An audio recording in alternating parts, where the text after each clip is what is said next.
Shri Sai Ram. Good evening and welcome to the final day of the Atma Chalisa Revisited. We spent 7 days in recalling and revisiting the Atma Chalisa Parayanam that we had all done.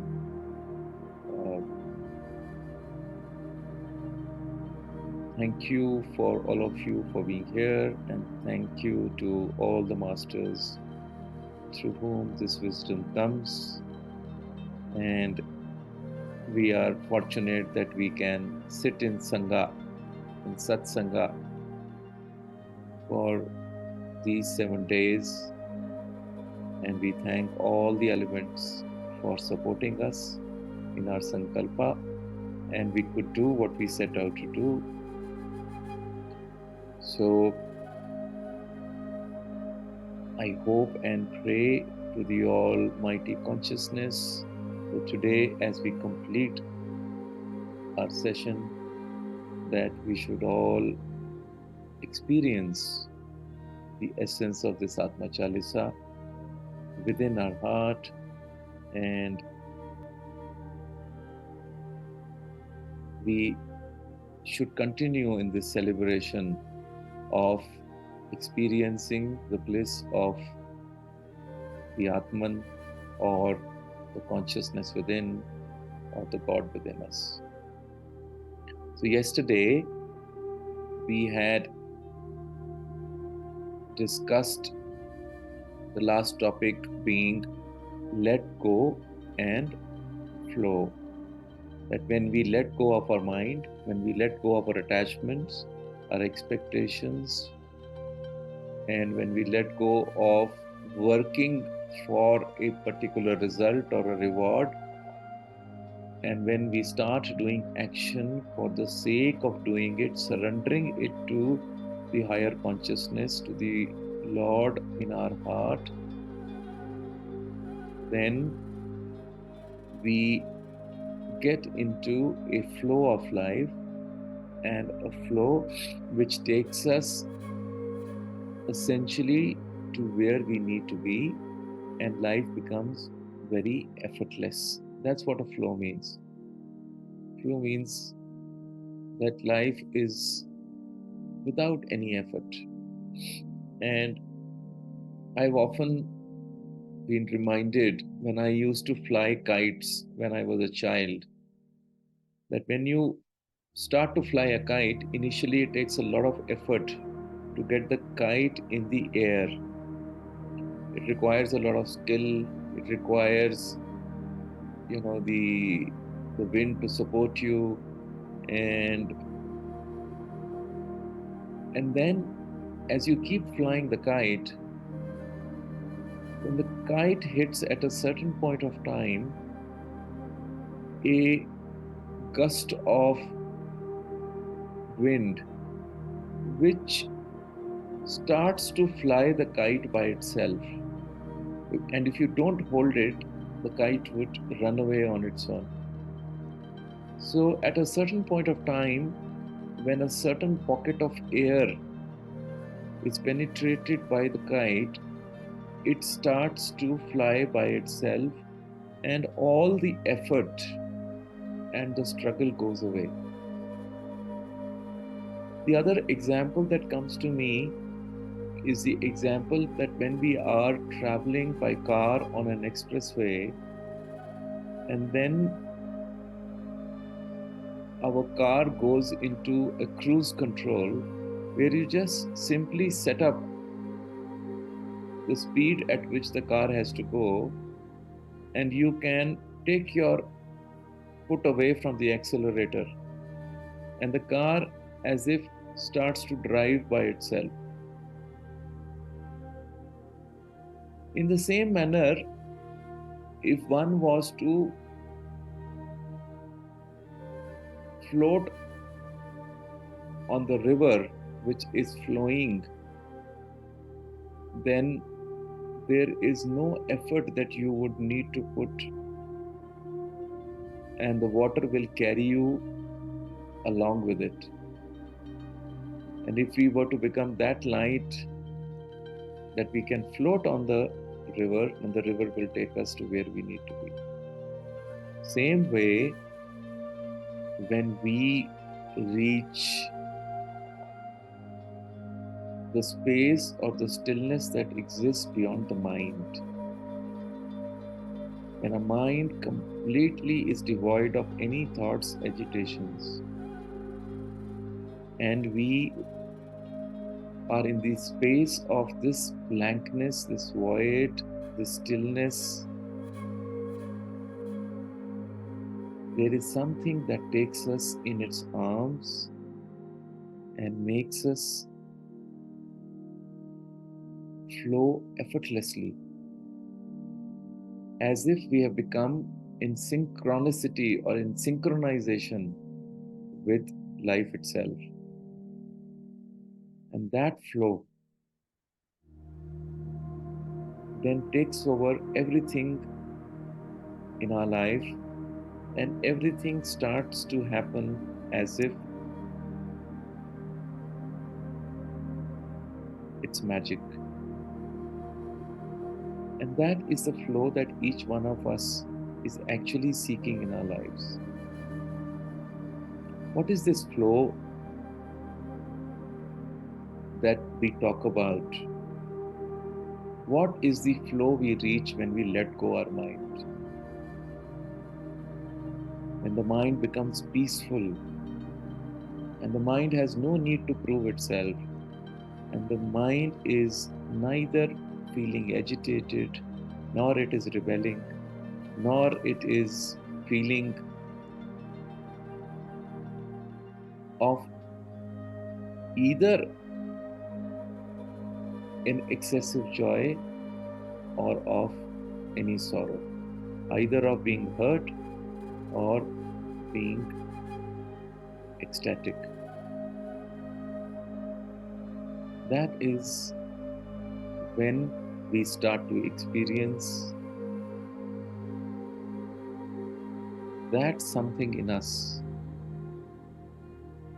which is the essence of this life. And we experience within us a certain sensation that can only be described as love. Not the kind of love that the lovers talk about when they fall in love with an individuality or a personality, but the kind of love that Rumi talks about, the kind of love that Radha talks about, the kind of love that Meera talks about, a kind of love which is beyond any association with any physicality, a love which by itself is complete, a love which, when present, starts to transform all those who come in connection with it. And that love does not come to us from anywhere outside. It doesn't come from any guru, it doesn't come from any god, it doesn't come from by chanting any mantras, it doesn't come to us by following rituals. It comes to us when we are fully in that surrender and in that flow, and something within us rises. And this is acknowledged by people who are around us. And we start to become like a magnet to which the others start getting attracted. And I discovered this, or I chanced upon it, in 2010 or 2011. I don't recall exactly which year it was. And we were four of us in a car driving back,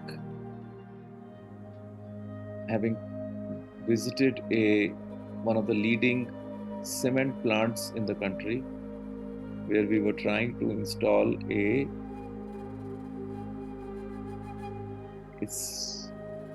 solar thermal boiler. And I was traveling with 3 engineers, and I was driving my car. And the whole discussion that was happening was that of technicalities about how solar power plants and solar power projects could be installed. And having listened to these boring engineering discussion, I, out of jest, told these guys, I said, why do you keep talking about these serious things? Why not talk about something which is, lighter? And one of them said, so what could that be? I said, you're talking so much about inverters and panels and wiring and boilers. How about an inverter which could instantly produce love? So they said, how is that possible? I said, why not? If we can produce energy, and love is also an energy, why can't we have an inverter which produces the energy of love? So they said, okay, we are listening. Why don't you present your case? And then I realized, we are on a highway between Delhi and Jaipur, and I must be driving at the speed of 120 or 130 kilometers an hour. And I see on the windscreen of my car a big black spider. And it's as if the spider is speaking to me, and I am receiving whatever the spider is saying, and I am repeating it. This was one of my first weird experiences. Not first, I think I'd had a couple of them before it, but this was too strange that a spider was talking to me. And I actually, for 10 minutes, presented how this love inverter would work. Don't ask me what I said, I have no clue. But I did say how technically actually this was possible, relying completely on what was being given to me through the spider. And I wondered how the spider was sticking onto the windscreen when the car was speeding at such a high speed. So in any case, after 10 minutes, what happened that all the three started to clap. There was one Italian, one German American, and the third fellow was an Indian. And they said, bravo, it certainly does make sense. But they said, from where did you get this? I said, I have no clue. What I'm about to tell you will make you, disbelieve it completely. But actually, I credit everything that I've said to a spider. In any case, we all had a great laugh. And not knowing that about an hour later, we would get an actual experience where we went for a dinner to the house of a local politician who was a devotee of Satya Sai Baba. And when we went to meet him, he was actually quite a tough person, very dark-faced and actually quite serious. And there was not a hint of smile on his face as well. And in fact, he was downright rude when he was speaking to us. So we all felt very uncomfortable in his home, and we wanted to leave as soon as possible. But since we were invited for dinner, we had to wait for the meal.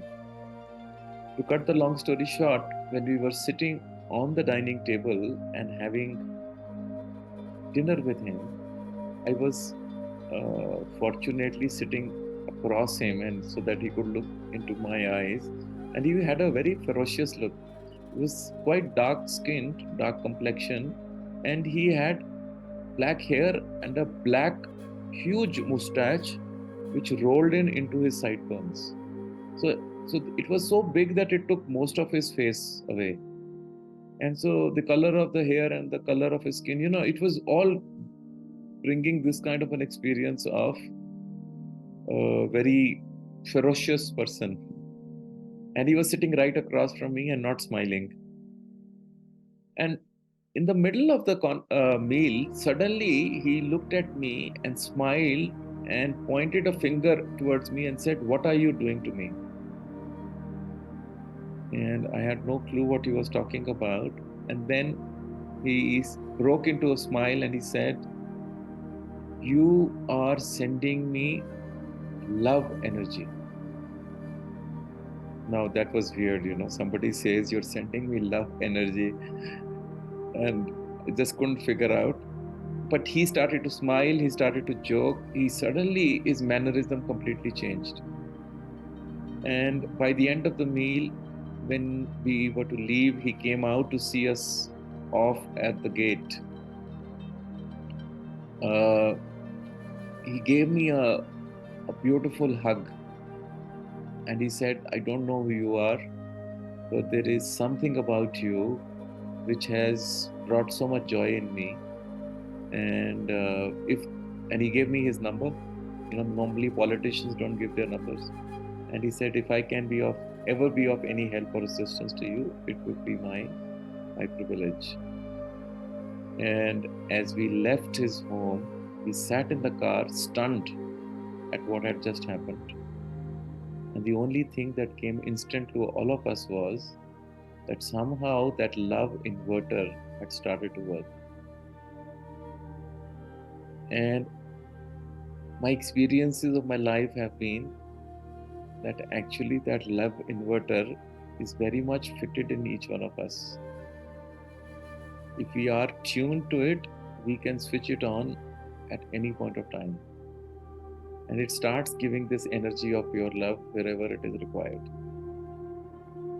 So, I want to tell all of you that there is something in you which has already been coded, which has already been provided, and which I can also with great surety tell you that it has been enabled also in you now. So to enable it, you have to let go and you have to reach that state of flow, and this will automatically start taking over.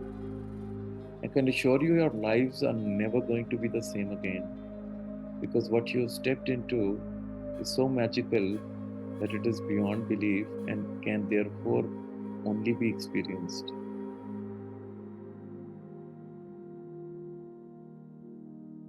So this love that we have been carrying inside actually is portable. This inverter is not fixed into our homes. This is fixed inside of us.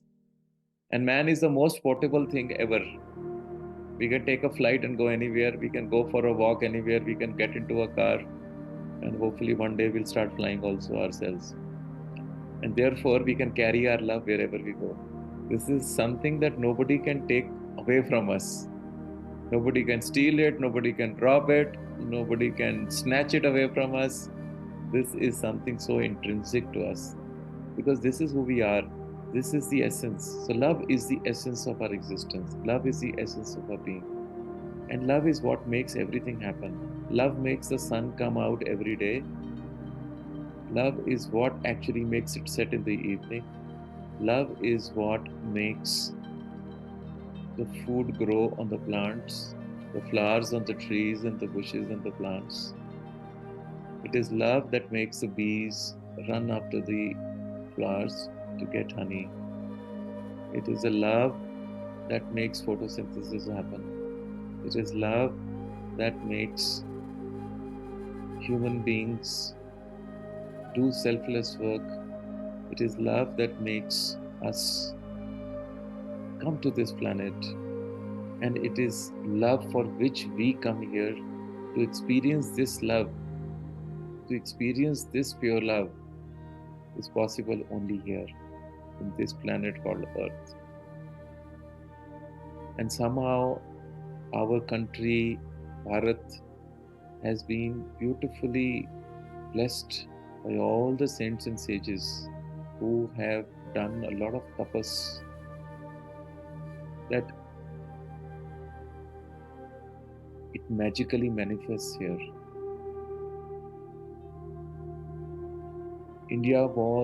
The Bharat was always the Vishwa Guru, the Guru which provided this knowledge of the essence of who we truly are. The experience of this love was mastered by our saints and sages. And this land has always distributed this love selflessly to all who come on the doorstep of the Guru.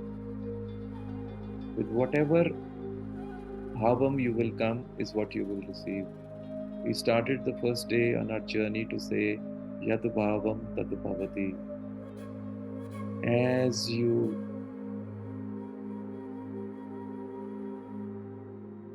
believe, as you think, as you hold in you is what you receive. And this love, when it gets activated,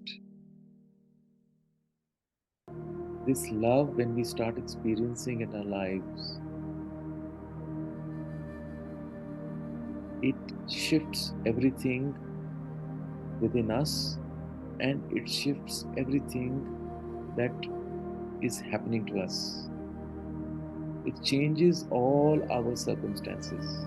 It takes care of all that is to be done. Because this love, to reach this love is not easy. To reach this love, we have to go beyond the mind. Even if a half a percentage of mind is still left, we will never be able to experience it. We must sacrifice our mind at the altar of this love. It's either love, this pure love, this pure mother's love, or it is the mind. Those who have made this choice of going for this love, surrendering in its flow, surrendering this mind forever, so that this mind has to be crushed, it has to be annihilated. And as I said yesterday, that is why the Narasimha has come. Because wherever there is a mind with ferocity and ferociousness, it will crush it. If you don't want to get scratched and mauled by the ferociousness of Narasimha, then keep your mind away. Surrender, and only love of Krishna will come to you. What we deserve is what we get. How we behave is how we are dealt with. It's the mind which makes us do crazy and stupid things. And unless you control the mind,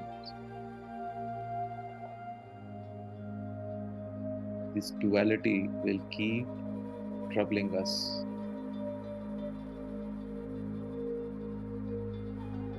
So this love, on one hand, is so gentle. On one hand, is as soft like the petal of the rose flower. And yet, on the other hand, it is strong and ferocious because it needs to protect its tribe.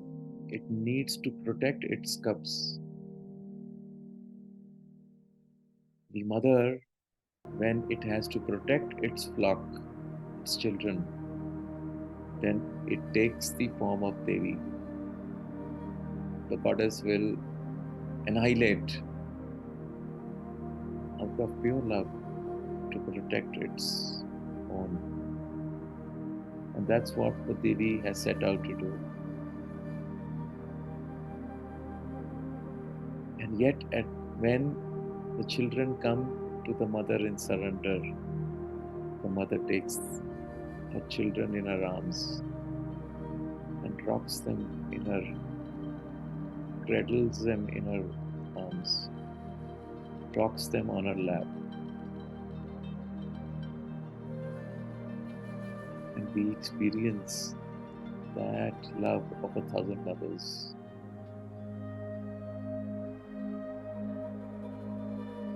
That is what we have come to experience. We now know,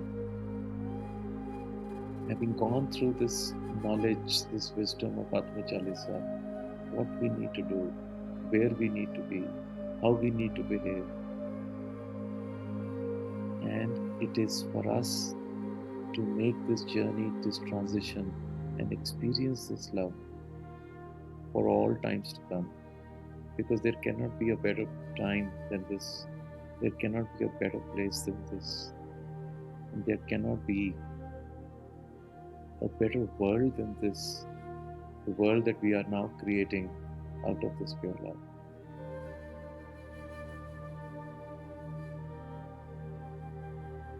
And this love, when we live in this love, when we bask in this love,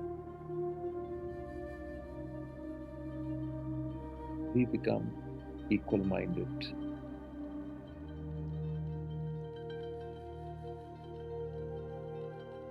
We are neither agitated by anything that's going on, nor do we jump with joy.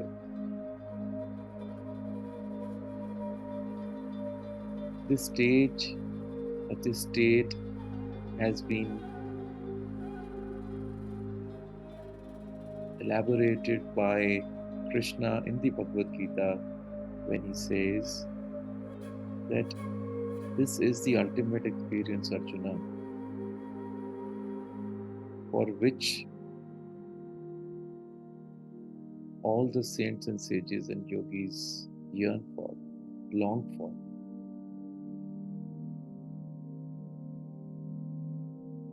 This Chit Prajna, fortitude, equanimity, where we are neither buoyed by the upheavals in the world or in our lives, nor we become crazy and drunk in ecstasy. That middle point we experience only when this love comes in. Only when we know that all is as is meant to be. That all that is coming to us and all that is happening in our life is ordained by that one consciousness. And when we live in this acceptance that everything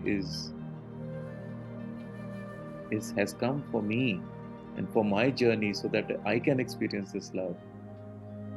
When I acknowledge it, recognize it, accept it instead of fighting it, and when my mind just completely gets subjugated because I have surrendered it, I don't have it any longer.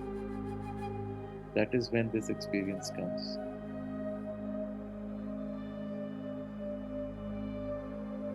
And that equanimity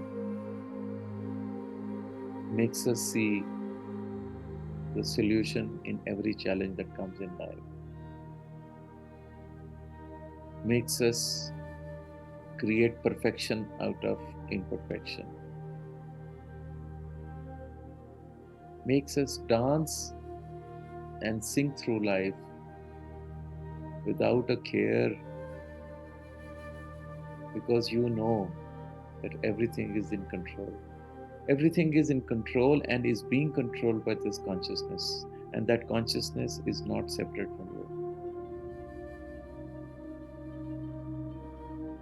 The key to life is in your hands, our hands, when the experience comes that actually everything is being done by me and me alone, and no other exists, no other ever existed.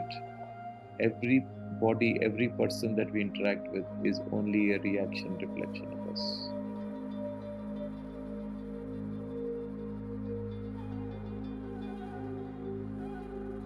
And it's not enough to just know about this. We have to start living this. For that, we have to start listening to ourselves, to our heart. When we start doing that, it's only when we start doing, when we follow the heart, then everything starts getting to be.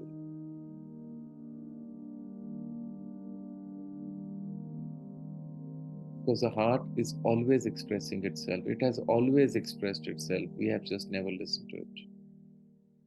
We just listen to our mind and we react. And that's when we lose the plot.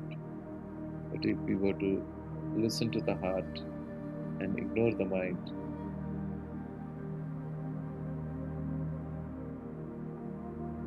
we would experience that stage that Shankaracharya calls as Nishchal Tattva.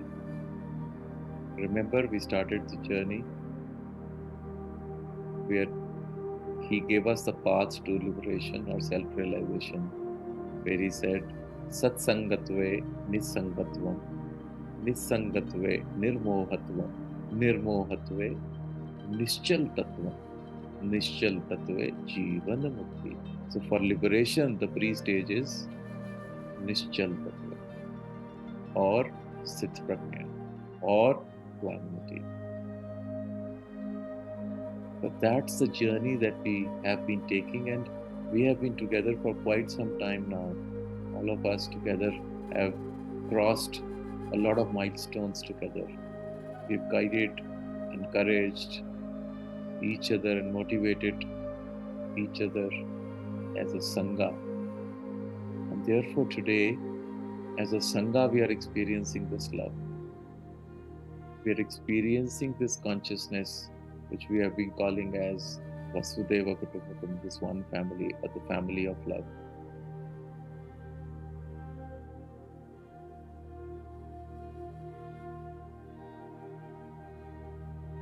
And for those to whom this beckons, for those who feel it within them that this is their calling, then they know it is their calling.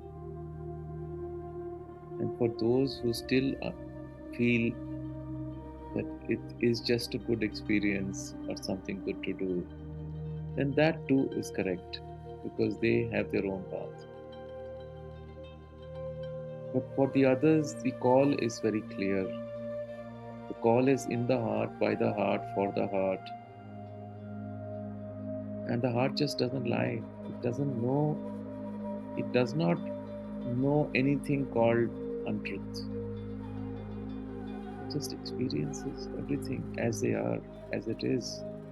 It's like a small child which has not been told or taught by the society how to lie, cannot differentiate between truth and untruth. Because for the child, there is only one thing. It just knows what it is, what that feeling is. So that's that state. That's the purity of our heart. Actually, the heart is always pure. It's a mind which is devilish and cunning and tries to look at the situation and tries to see the impact of what the action should be. It's that mind which calculates, which is looking at cause and effect. Art is pretty simple, straightforward, natural, spontaneous. All spontaneity comes from the heart. All cleverness comes from the mind. And it's our cleverness that has led us to this point.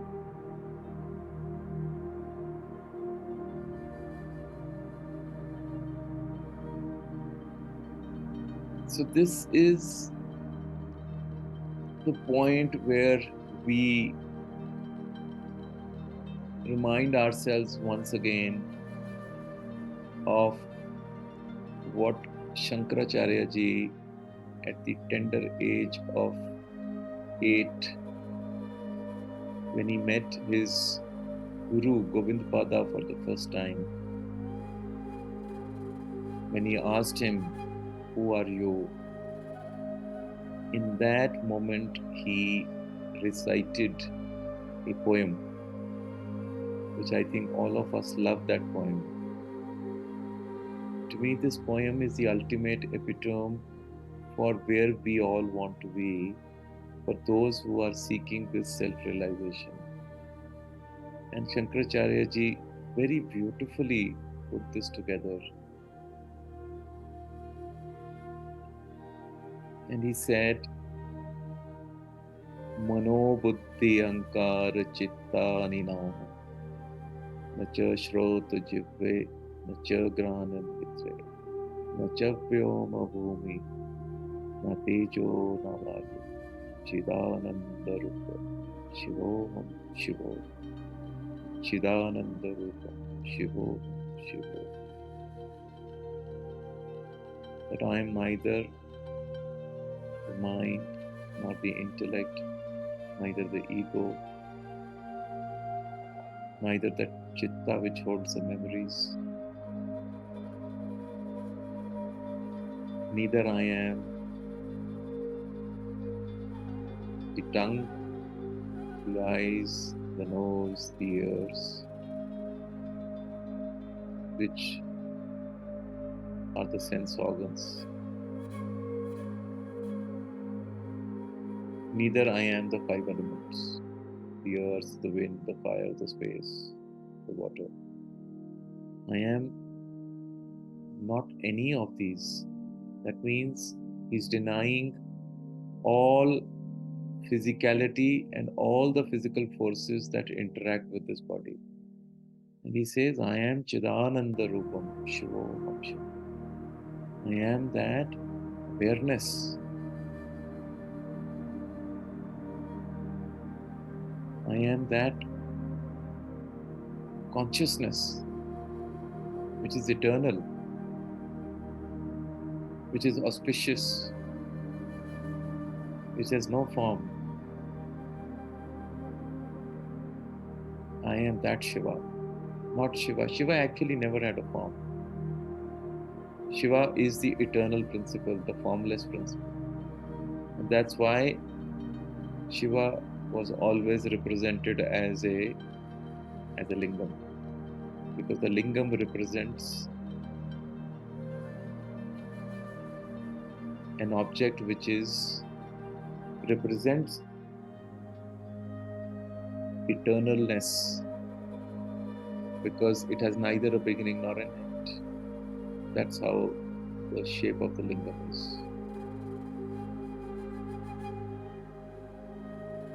Nacha prana samyo navve panchavayu, nava sapta dhatur, nava panchakosha, nava pani pado, nachopasthapayu, chidananda rupa, shivoham shivoham.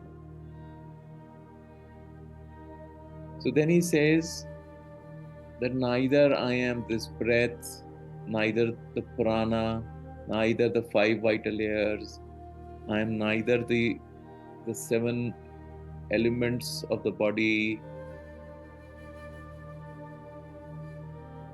neither I am the five kosha, which is the gross body, or the breath, or the mind, or the intellect, or the bliss.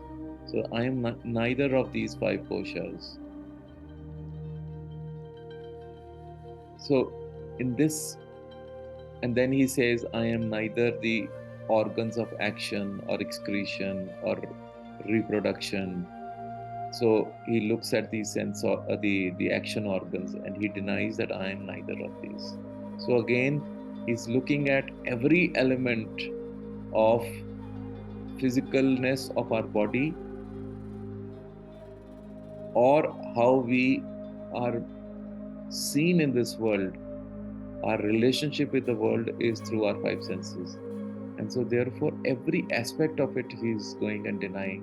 And he still ends up saying, I am that which is eternal, auspicious awareness. And I am that Shiva, the formless principle. And what is that formless principle? It is the principle of God.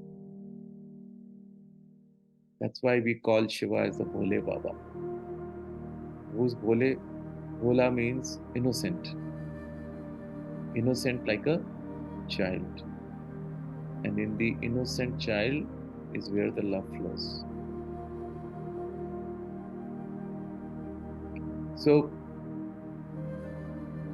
then he goes on to say, Na me tvesha rago, na me logo moho, mado naiva me naiva matsarya bhava, na dharmo na chartho na kamo na moksha, chidananda rupa, shivoham shivo.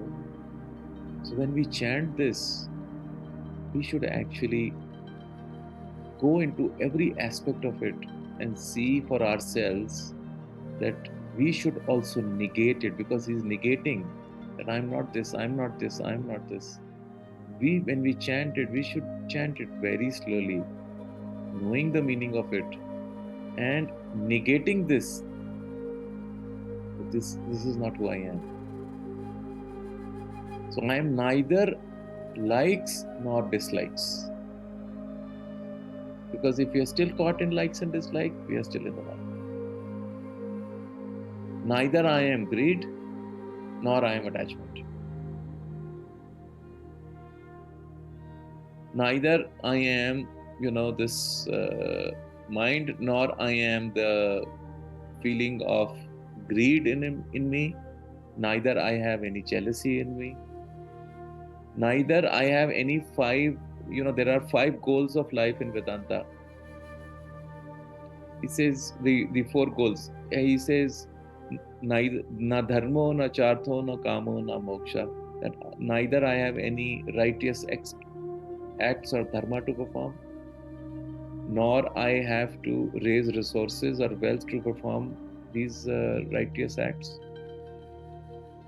Neither I have any physical indulgences to do, and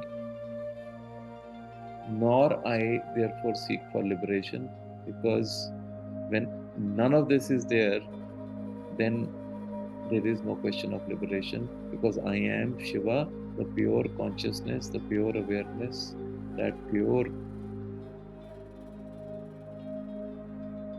love. So then he goes on to say, in the fourth stanza, he says that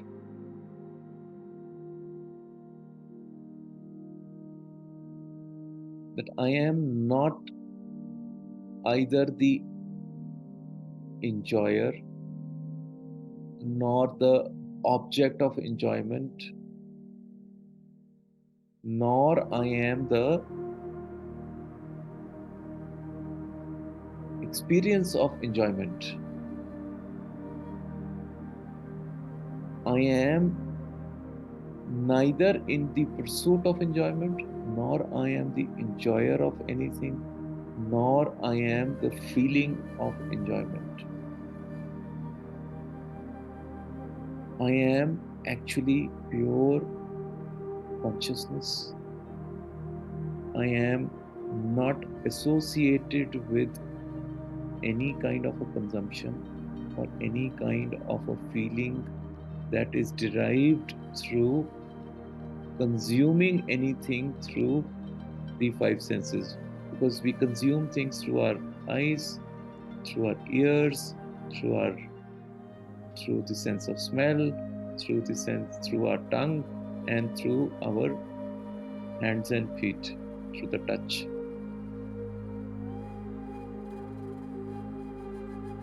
And he then goes on to say that all the relationships of the body, न मे मृत्यु शंका न मे जाति भेदा पिता नैव मैं नैव माता न जन्म न बंधु न मित्र गुरु नैव शिष्य चिदानंद रूपम शिवोहम शिवो. So he's saying that I am not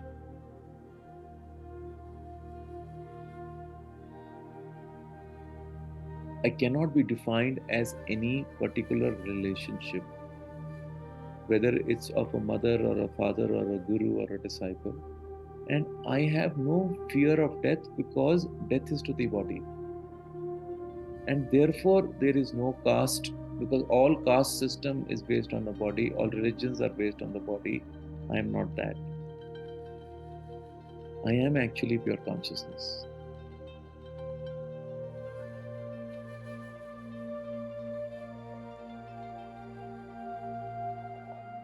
So when we are not the body, we are not the relationships, then there is no question of being bound. Na मैं मृत्यु शंका न मैं जाति भेदा पिता नहीं. I am not the father, I am not the mother. Therefore, there is no question of having taken birth also. I am birthless. Na bandhur na mitra guru naiva shishya.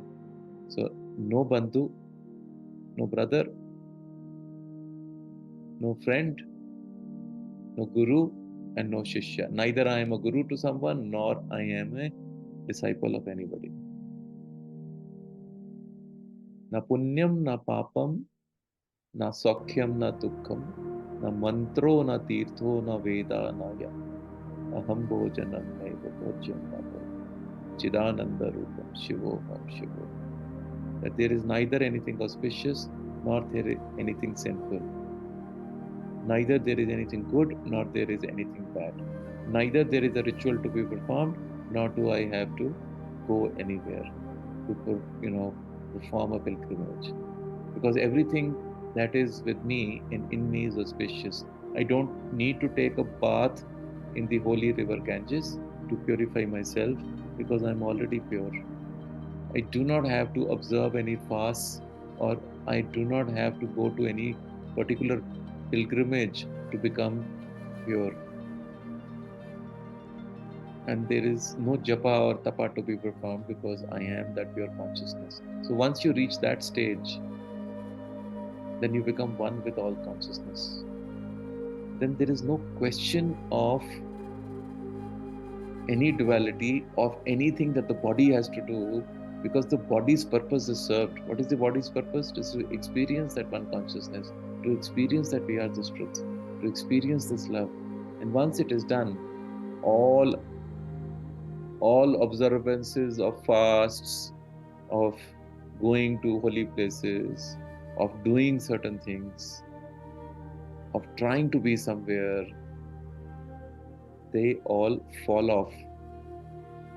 It's like when a satellite is sent into orbit. First, it is the rocket that takes it there. After some time, as the rocket has gone out of the Earth's gravitational pull, then its fuel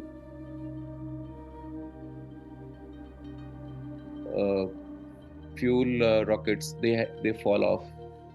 Then there is another rocket which puts it into the satellite into the orbit, and then even that falls back, and the satellite is on its own. Similarly, for all of us, all these things, all these practices, even the guru is like a rocket which launches the satellite into the satellite of the soul into the universal consciousness. That's what the role is to pick it up from a place and then put it into the orbit of one consciousness. Chidananda Rupam Shivoham Shivo. And then finally, he says what the real experience of this is.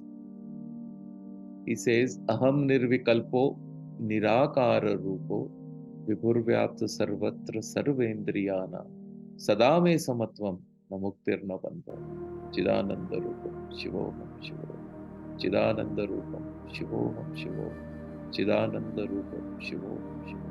That I am aham nirvikalpo nirakar, that I am without any tendencies, without any effort to be someone or to become someone. I am formless. So when we have a tendency, those tendencies come from our mind, because there is no mind, therefore there is no tendency. There is no wanting to be someone or wanting to be seen as someone or wanting to pretend to be something. All that feelings just are not there, and I am formless, I am attributeless, and I am in everything. Vibhur Vyapt, Sarvatra, Sarvendriyanam, that I am everything that these five senses experience. I am all that. That means everything these five senses are seeing and experiencing are all nothing but that one consciousness, which is who I truly am. So everything that I'm perceiving, everything I am experiencing is nothing but me alone. I am that. And sadame samatvam, that I am eternal and I am present at all times. So there is no birth, there is no death, because I am in everything, and everything is eternal. It was, it is, and it shall always be. I am that. That is my true nature. I am that Shiva. I am the manifestation of that Shiva, which is Chidananda Rupam. Chit Anand. That awareness of that consciousness. So what we are experiencing that from time to time, but we lose that awareness.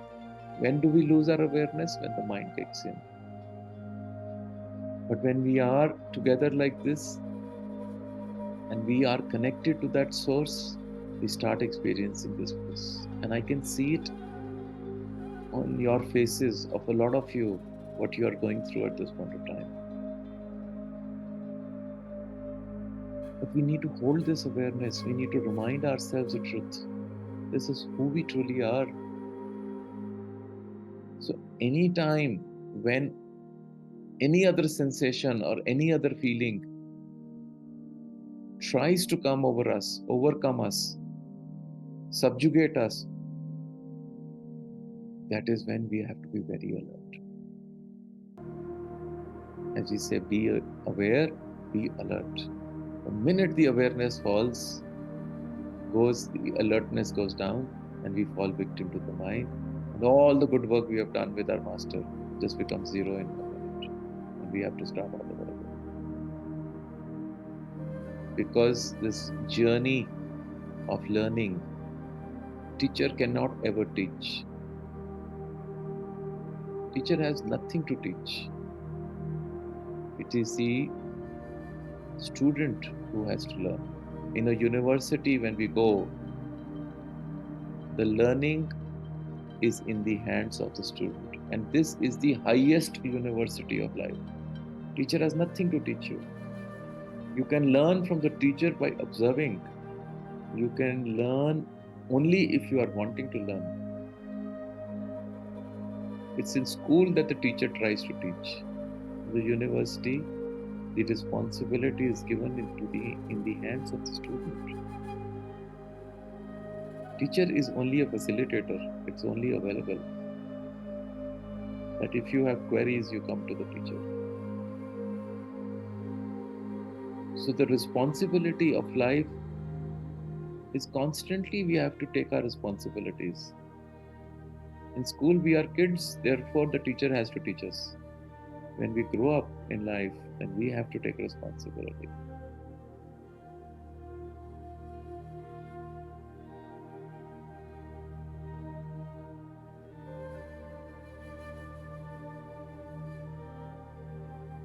And the experience, the ultimate experience that we are seeking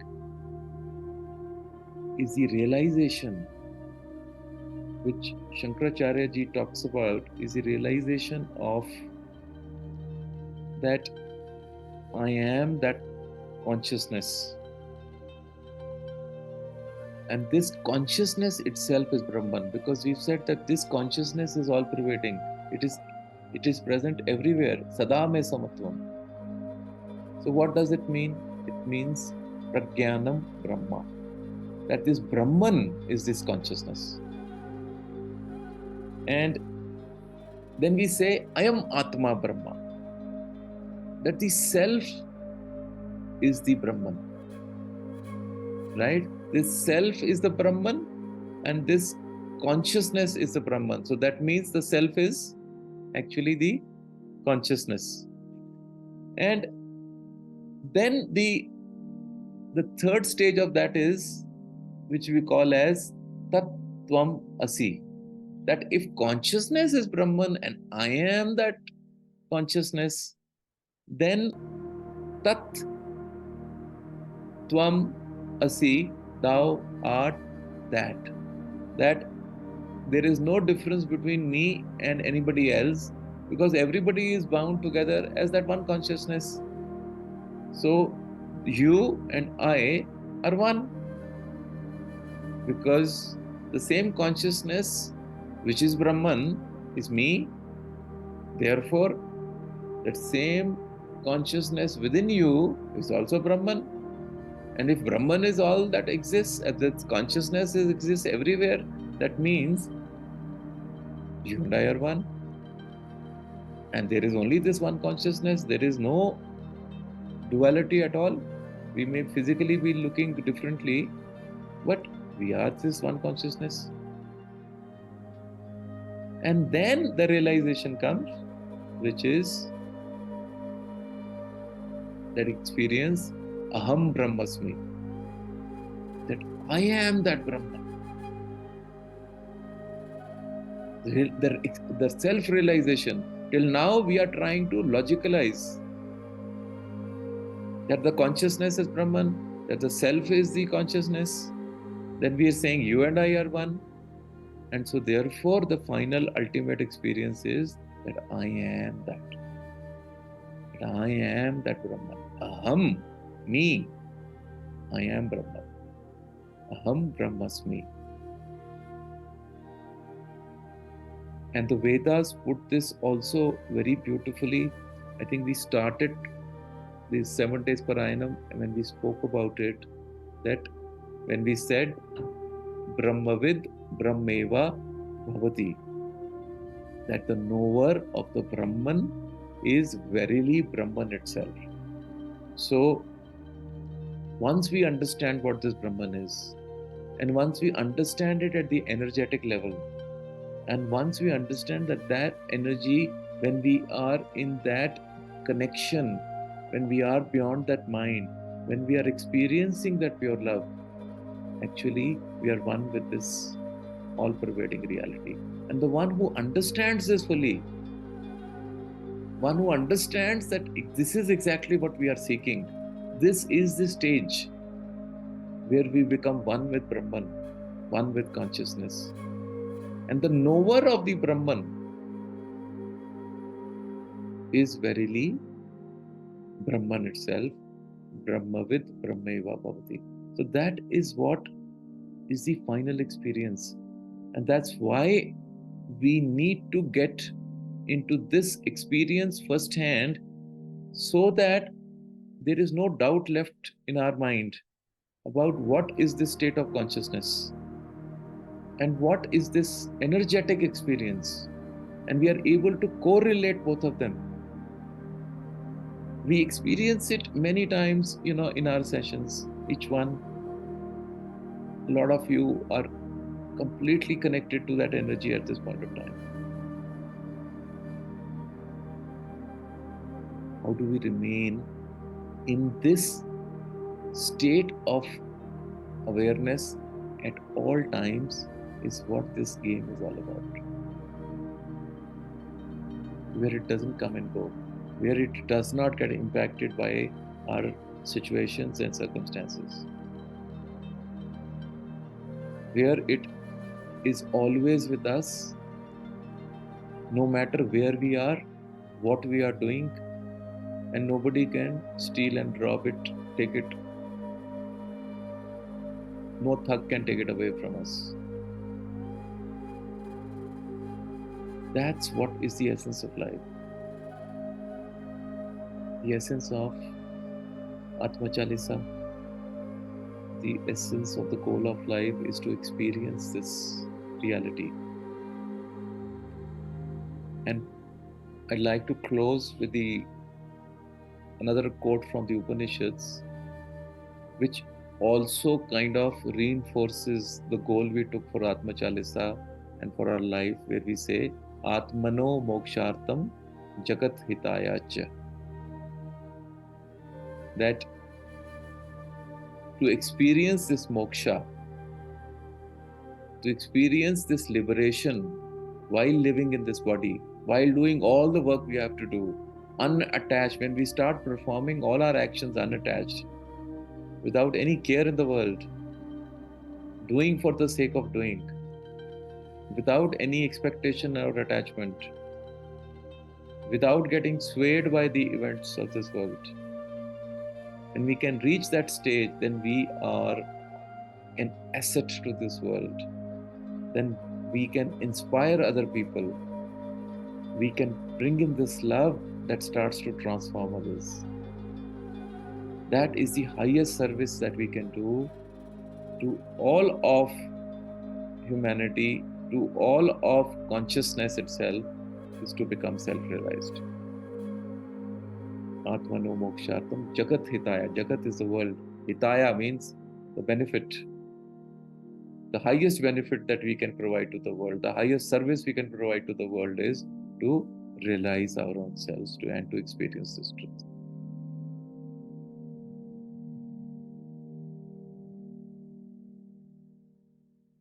So we have this experience, we understand the steps that are required, we can relate to this state of experience, and we can evaluate ourselves onto the steps where we are, which step we are stuck on, and we can one by one, we can move into each step and we can clear off where we are stuck or what we are finding challenging. Provided we go back to the day 3 if we have the yearning for it, if we really truly desire this as the only thing that we have to do in life. But if we have too many goals and too many desires yet to be fulfilled, then always we are always sucked up by those desires.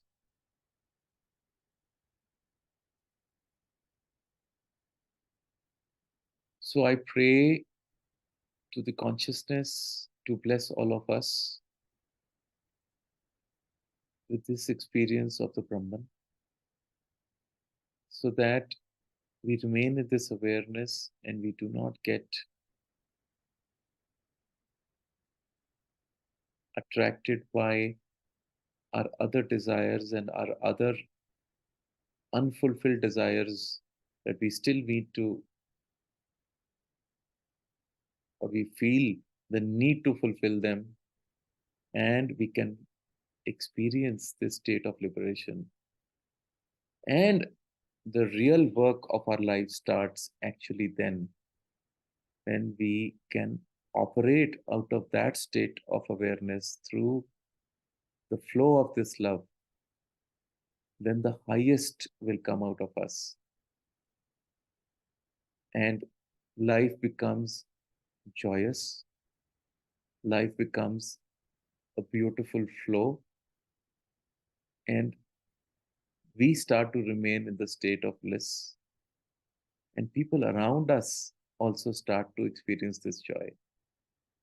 And to spread joy is the highest service, is the best thing that we can do to others. Like that love inverter did the other day to that gentleman, we can bring smile on the faces of all those who are struggling in these testing times.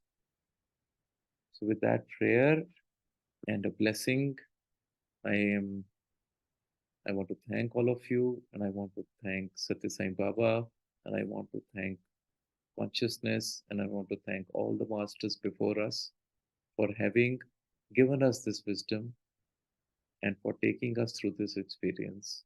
May you all experience this soon if you are not experiencing it already. Om Purnamada Purnamidam Purnat Purnamadachyate Purnasya Purnamadaya Purnameva Vashishyate. Om Shanti Shanti Shanti Samastaloka सुखिनो भवन्तु समस्तलोका सुखिनो भवन्तु समस्तलोका सुखिनो भवन्तु ॐ शान्ति शान्ति शान्तिः ॐ श्री साईश्वराय अर्पणमस्तु